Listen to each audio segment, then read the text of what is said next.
Hello সুপ্রিয় শিক্ষার্থী বন্ধুরা, যারা নবম শ্রেণীর আজকের আগামীকালকের পরীক্ষাটি দিবে, জীবন ও জীবিকা পরীক্ষা, তোমাদের জন্য আমি প্রশ্ন এবং প্রশ্নের উত্তর নিয়ে এসেছি। চলো আজকের তোমাদের যে পরীক্ষাটি সেটি হচ্ছে জীবন ও জীবিকা। আজকে আমরা এই অংশে দুইটা অংশে ভিডিওটি করব। প্রথম অংশে পার্ট ওয়ান, এইটাতে উত্তর থাকবে হচ্ছে প্রথম অংশের উত্তর, এবং তোমরা প্রশ্নটি দেখলেই বুঝে যাবা আমি কিন্তু বরাবর কোনো শুধুমাত্র প্রশ্নের উত্তর নিয়ে আসি না, আমি প্রশ্ন এবং সলিউশন একসাথে দেই, তাই বিভ্রান্তির কোনো অবকাশ নেই। তোমরা এই চ্যানেলটিকে সাবস্ক্রাইব করে রাখবে, তাহলে খুব সুন্দরভাবে কিন্তু তোমরা ভিডিওগুলো পেয়ে যাবে কোনো ধরনের দুশ্চিন্তা ছাড়াই। তো বরাবরের মধ্যে কিন্তু আমি তোমাদের সাথে আছি, তোমাদের জুয়েল মাহমুদ স্যার, এবং তোমাদের একমাত্র বিশ্বস্ত শিক্ষা পার্টনার বলতে পারো। তো চ্যানেলটিকে তোমরা সাবস্ক্রাইব করে বেল বাটনে ক্লিক করে রাখো, ইনশাআল্লাহ সবার আগে সবচেয়ে আপডেটেড এবং হচ্ছে সবচেয়ে সুন্দর সলিউশন তোমরা পাবা, এবং হচ্ছে কোনো ধরনের বিভ্রান্তি এখানে হবে না। ওকে, শুধুমাত্র নমুনা প্রশ্ন দিয়ে দিয়ে তোমাদেরকে বিভ্রান্ত করার কোনো কাজ আমরা করব না, ইনশাল্লাহ আমাদের চ্যানেল থেকে হবে না। তো আমাদের ফেসবুক গ্রুপ এবং টেলিগ্রামের চ্যানেল লিঙ্ক তোমাদের ভিডিও ডেসক্রিপশন বক্সে দেওয়া থাকবে, তোমরা কাইন্ডলি এই গ্রুপে এবং টেলিগ্রাম চ্যানেলে জয়েন হয়ে যাবা, সেখানে কিন্তু তোমরা হচ্ছে পিডিএফটাও পেয়ে যেতে পারো, ঠিক আছে? আচ্ছা, তো চলো আমরা ফার্স্ট কোশ্চেন দেখবো, তারপরে অ্যান্সারে চলে যাব।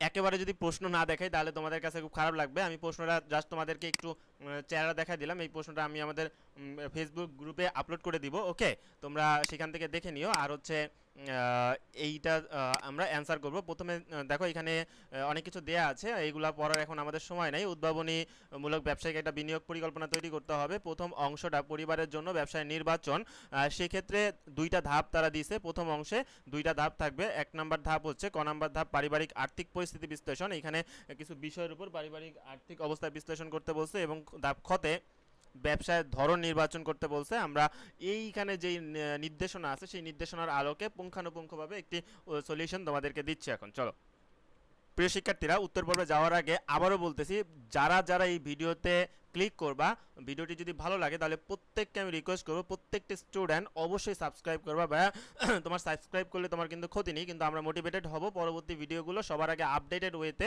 এবং সুন্দরভাবে দেওয়ার জন্য। ওকে, তাহলে চ্যানেলটিকে সাবস্ক্রাইব করে চলো আমরা সামনের দিকে অগ্রসর হই। দেখো এখানে উদ্ভাবনীমূলক ব্যবসায়িক বিনিয়োগ পরিকল্পনা, এখানে তুমি হচ্ছে ইয়াটা লিখবা, নামটা লিখবা, তারপরে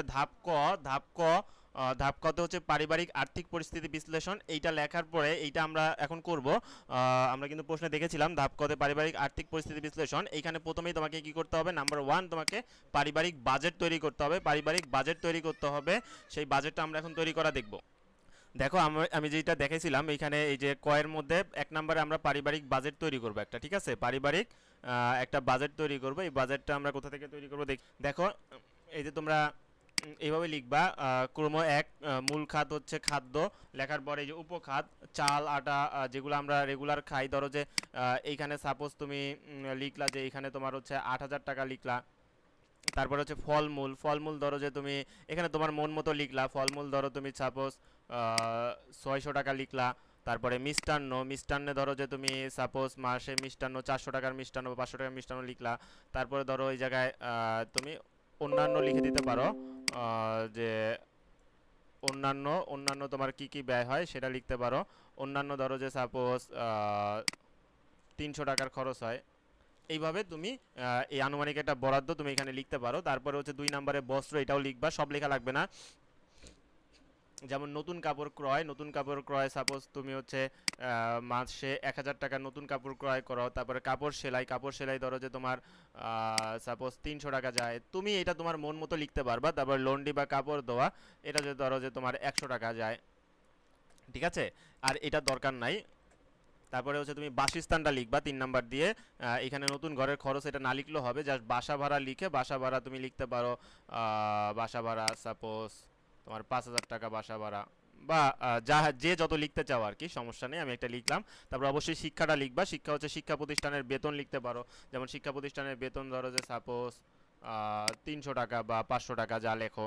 তারপর শিক্ষা সামগ্রী খাতা কলম, তারপরে এখানে লিখতে পারো হচ্ছে বই, এগুলাতে ধরো যে তোমার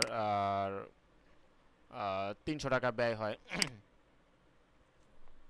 ঠিক আছে, এইগুলার দরকার নাই, না লিখলেও হবে। তারপরে এইটা দরকার নাই, এটা লাগবে না, না লিখলেও পারবা, তোমার ইচ্ছা ভাইয়া। তারপরে যোগাযোগ ও যাতায়াত, যেমন হচ্ছে যাতায়াত ভাড়া, রিক্সা বাস ট্রেন বিমান, এগুলো যা ইচ্ছা লিখতে পারো। ধরো যে তোমার যাতায়াতে মাসে সাপোজ তোমার হচ্ছে 1,000 টাকা খরচ হয়, এটা তুমি তোমার মতো লিখবা, এটা দরকার নাই। এটাও দরকার নাই। তারপর ইউটিলিটি এটা লিখতে পারো। ইউটিলিটি হচ্ছে যেমন বিদ্যুৎ, বিদ্যুৎ ব্যয় তোমার ধরো যে সাপোজ তোমার 1200 টাকা সাপোজ হচ্ছে বিদ্যুৎ ব্যয় হয়। তারপর গ্যাস, জ্বালানি না লিখলেও হবে, গ্যাস তোমার ব্যয় হয় সাপোজ হচ্ছে 800 টাকা। তারপরে তোমার ইন্টারনেট বিল ধরো যে 500 টাকা। ঠিক আছে, এইভাবে তুমি লিখতে পারো, এটা না লিখলেও সমস্যা নাই। তারপরে চিকিৎসা এটা তুমি লিখবা। চিকিৎসা ওষুধে তোমার ব্যয় হয় সাপোজ মাসে ধরো যে 700 টাকা। এটা তুমি তোমার মন মতো লিখবা। তারপর চিকিৎসকের ফি ধরো যে 500 টাকা। তারপর ডায়াগনস্টিক ফি ধরো যে 600 টাকা। ঠিক আছে, তারপর এই যে খাজনা ট্যাক্স এটা লিখলে লিখতে পারো, না লিখলে সমস্যা নাই, এটাও সমস্যা নাই, লেখার দরকার নাই। আচ্ছা, তারপরে বিনোদন এটা তুমি অবশ্যই লিখবা। বেড়াতে যাওয়া ধরো যে বেড়াতে যাইতে তুমি হচ্ছে মাসে 400 টাকা এখানে ব্যয় করো বেড়ানোর ক্ষেত্রে। তারপরে উৎসবের আয়োজন, ধরো উৎসবের আয়োজনে তুমি সাপোজ তোমার 1000 টাকা ব্যয় হয়। ঠিক আছে, তারপর নিমন্ত্রণে অংশগ্রহণ তোমার এইখানে ধরো যে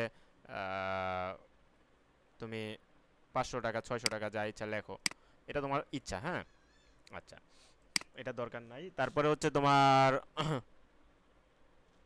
জরুরি প্রয়োজনটা লিখতে পারো। যেমন দুর্ঘটনা, দুর্ঘটনায় ধরো যে তোমার তুমি বরাদ্দ রাখছো হচ্ছে সাপোজ তুমি 600 টাকা 500 টাকা যা ইচ্ছা লিখতে পারো, এটা তোমাদের ব্যাপার, বুঝো নি?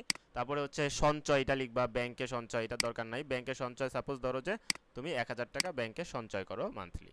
ওকে, এটা তুমি লিখলা। এরপরে এগুলা কিছুই দরকার নাই, লাগবে না। এই অভিভাবকের মতামত এগুলোও লাগবে না। তারপর লিখবা মোট। মোট লেখার পরে এই যে যতগুলো লিখছো এগুলো সব যোগ করে এই যে এই পৃষ্ঠা থেকে এই পৃষ্ঠা এইগুলো টোটালটা যোগ করে যা হয় এখানে সেই যোগফলটা তুমি বসায় দিবা, ব্যাস তোমার কিন্তু এটা হয়ে যাবে। তারপরে আসো আর্থিক অপচয় রোধে তোমার পদক্ষেপ। আর্থিক অপচয় রোধে তোমার পদক্ষেপ কি কি? বিদ্যুৎ ও পানির খরচ তুমি কমাবা। তারপরে অব্যবহৃত সাবস্ক্রিপশন বাতিল করবা যেগুলো ব্যবহৃত না, যেমন ধরো যে সাপোজ তুমি যদি ডিশ না চালাও, সেক্ষেত্রে তুমি সেটা বাতিল করতে পারো, তাহলে তোমার কি হবে, খরচটা বেঁচে যাবে। তুমি যদি ইন্টারনেট না চালাও সেটা বাতিল করতে পারো। এরকম মাসিক কেনাকাটায় সাশ্রয়ী পরিকল্পনা, বাড়ির অপ্রয়োজনীয় জিনিসপত্র বিক্রি। তারপরে আর্থিক দায়িত্বের তালিকা। আর্থিক দায়িত্বের তালিকা 3 নাম্বার দিয়ে লিখবা। মাসিক বাজেট পরিকল্পনা পর্যালোচনা তোমার যে তালিকা। তারপর হচ্ছে সঞ্চয় ও বিনিয়োগের পরিকল্পনা, বাড়ির জরুরি খরচের জন্য ফান্ড তৈরি, পরিবারের সদস্যদের আর্থিক সহায়তা, শিক্ষায় সহযোগিতা। ওকে, এই বিষয়গুলো তোমাকে লিখতে হবে। এইটা হচ্ছে তোমার ধাপ ক এর অ্যান্সার। এরপরে দেখো খ নাম্বার প্রশ্নটি হচ্ছে ব্যবসার ধরন নির্বাচন। ধাপ খ, এটার আমরা এখন উত্তরটি দেখব। ধাপ খতে তোমাকে একটি উদ্ভাবনী ব্যবসা নির্বাচন করতে বলেছে। আমি এখানে এই উদ্ভাবনী ব্যবসা হিসেবে স্মার্ট হোম সলিউশন ব্যবসাকে বেছে নিলাম। এটার মেয়াদ হচ্ছে দীর্ঘমেয়াদী, এটা হচ্ছে 10 বছর মেয়াদী একটি দীর্ঘমেয়াদী পরিকল্পনা। যৌক্তিকতা, পরিবারের চাহিদা ও সুযোগ। দেখো এটি বেছে নেওয়ার পিছনে যৌক্তিকতা, পরিবারের চাহিদা ও সুযোগ, নিরাপত্তা ও আরামের জন্য স্মার্ট হোম সলিউশন, এবং এটা যেহেতু পরিবারের চাহিদা ও সুযোগ রয়েছে, স্মার্ট ডিভাইস ব্যবহারের মাধ্যমে বিদ্যুৎ ও অন্যান্য খরচ কমানো যাবে। আয় ব্যয়ের সাথে কেমন সঙ্গতিপূর্ণ? প্রাথমিক বিনিয়োগ যেমন 10,000, আচ্ছা আমি এখানে ডলার দিয়ে দিয়েছি, সাপোজ ধরো যে 10,000 টাকা, আমি এখানে লিখলাম হচ্ছে টাকা, তুমি ডলারের জায়গায় টাকা লিখে দিবা। ঠিক আছে,